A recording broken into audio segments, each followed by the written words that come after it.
Assalamualaikum warahmatullahi wabarakatuh. Selamat pagi anak-anak. Alhamdulillah pada pagi hari ini kita bisa melanjutkan pembelajaran, yaitu tema 1 subtema 4 pembelajaran yang kedua. Materi yang pertama yaitu tentang materi bahasa Indonesia, melengkapi informasi berdasarkan teks. Seperti pada gambar di bawah ini, atau mungkin di samping anak-anak, bahwasanya ada gambar semangka. Nah, ada biji, ada kecambah, ada tumbuh dan berbunga. Ini adalah contoh salah satu daripada daur hidup tanaman atau perputaran tahapan perkembangbiakan membentuk sebuah siklus atau daur hidup. Kalau kita perhatikan gambar ini, yang mulai dari biji menjadi kecambah atau biasanya tunas, setelah itu tumbuh, tukul kalau bahasa Jawanya, setelah itu besar, berbunga dan berbuah. Ini adalah salah satu perkembangbiakan sebuah tumbuhan. Tahapan daur hidup tanaman semangka. Tadi sudah Pak Udin terangkan bahwasanya ada beberapa proses daur hidup dalam semangka. Lebih jelasnya adalah setelah biji ditanam, dalam tanah akan tumbuh menjadi kecambah. Kecambah akan tumbuh memanjang dengan beberapa daun. Selanjutnya, tanaman semangka tumbuh merambat dan akan menghasilkan bunga. Setelah terjadi penyerbukan pada bunga, terbentuklah buah semangka yang setiap harinya kita makan, atau mungkin kita sering melihat di pasar buah semangka itu dijual. Setelah itu buah semangka yang pada mulanya kecil akan semakin besar karena pertumbuhan itu sendiri. Setelah itu buah semangka menghasilkan banyak sekali biji yang dapat ditanam kembali. Jadi biji itu nanti bisa ditanam kembali. Itulah daur hidup tanaman semangka. Melengkapi informasi berdasarkan teks dengan kosakata yang tepat. Hari kemarin kita sudah membahas tentang pembuatan kosakata yang runtut atau urut sehingga mudah untuk difahami. Nah, hari ini bagaimana melengkapi informasi berdasarkan teks dengan kosakata yang tepat? Perlu langkah-langkah berikut yang harus kita lakukan. Yang pertama adalah kamu dapat menggunakan kosakata yang sudah kamu ketahui, artinya untuk melengkapi informasi yang terdapat dalam suatu teks. Jadi kita harus memahami kosakata itu. Ya.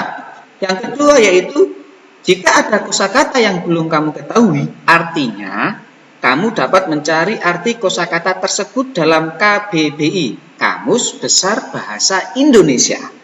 Ketika kamu membaca sebuah teks atau sebuah bacaan, terdapat sebuah kosakata yang tidak engkau pahami, maka kita bisa membuka atau mencari kosakata, arti kosakata itu di Kamus Besar Bahasa Indonesia. Kalau sekarang sudah modern ya bisa mencari di Mbah Google. Itu. Bacalah teks berikut. Perkembangbiakan tumbuhan dengan biji. Ini ada sebuah gambar biji bertumbuh menjadi sebuah tunas, menjadi sebuah pohon, ada beberapa lembar daun. Ini nanti kita baca, kamu baca di rumah ya. Nah, lengkapi pernyataan berikut menggunakan kosakata yang tepat. Ini nanti kita kerjakan di belakang ya.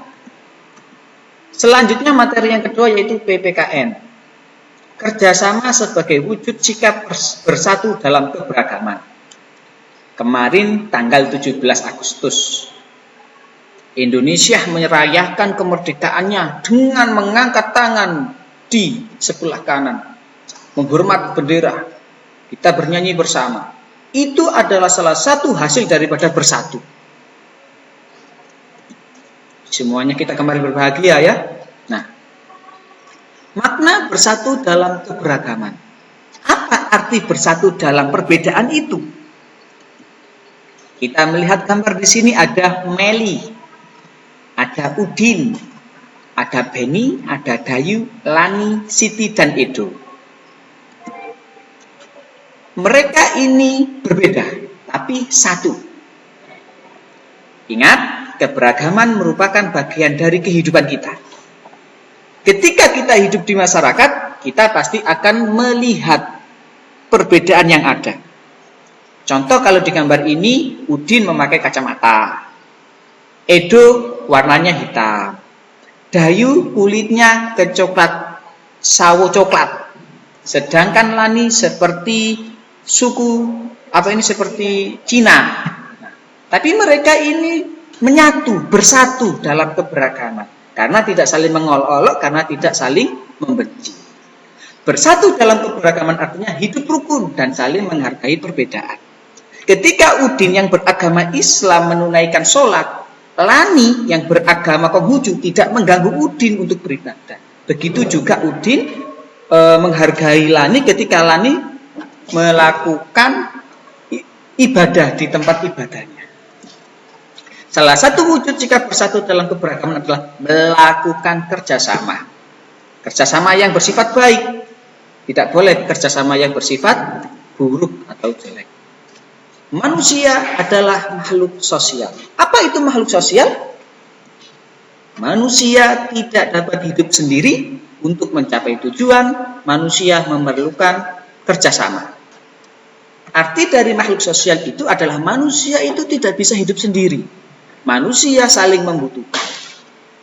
Kalau ada manusia yang ingin hidup sendiri, hidup di hutan, ya. Tapi walaupun hidup di hutan, masih belum bisa hidup sendiri. Dia masih butuh bantuan. Contohnya adalah memerlukan makanan dari tumbuhan di sekitarnya itu. Kerjasama adalah kegiatan yang dilakukan beberapa orang untuk mencapai tujuan. Beberapa contoh kerjasama dalam kehidupan sehari-hari diantaranya adalah kerjasama dalam permainan, bermain loncat tali, bermain sepak bola, ya, merawat tanaman di sekolah bersama teman-teman, menjaga lingkungan biar asri, memelihara tanaman yang ada di sekolahan, ada yang menyiram, ada yang memupuk. Selanjutnya adalah melakukan kegiatan menanam pohon bersama. Ada yang menggali tanahnya, ada yang menyiapkan pupuknya, ada yang menyiapkan bibitnya. Nah, manfaat melakukan kerjasama. Apa saja manfaat dari melakukan kerjasama itu anak-anak? Yang pertama adalah memperkuat persahabatan antar teman. Yang kedua yaitu membuat pekerjaan terasa lebih ringan dan cepat selesai. Kata pepatah adalah berat sama dijinjing, ringan sama Pak Udin lupa, mohon maaf ya. Nanti Pak Udin yang buka ya. Ya. Nah, coba amati gambar ini ya. Untuk merayakan Hari Kemerdekaan Indonesia, Sekolah Dedi mengadakan perlombaan. Salah satunya adalah lomba balap bakia. Nah, ini adalah salah satu contoh kerjasama tim. Selanjutnya, terima kasih anak-anak. Mohon maaf tadi agak lupa ya. Pepatah yang dikatakan pepatah. Terima kasih. Assalamualaikum warahmatullahi wabarakatuh.